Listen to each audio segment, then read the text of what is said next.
su-aashaan ku weydiinaya waxa weeyaan sidee u aragtaa shirkii ay wada kulmeen Silaani iyo Sheekh Shariif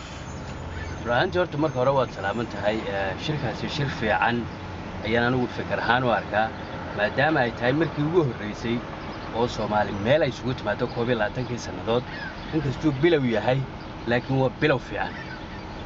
maxaa is leedahay waxa ka soo bixi doona ma laga yaabaa Soomaaliland inay ku soo noqoto Soomaaliya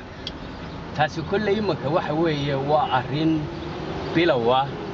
inkastoo oo taasi ay tahay arrin gadaal dib loogu dhigay waayo waa arrimo aad labada dhinac bay ugu kala adag yihiin qoladan kalena xagga midnimada ku adagtay qoladan kalena xagga goosasha marka taasi iyadu gadaal ha u dambayso laakiin wixii kale ee la wada qabsan karo ha la wada qabsado waa maasanta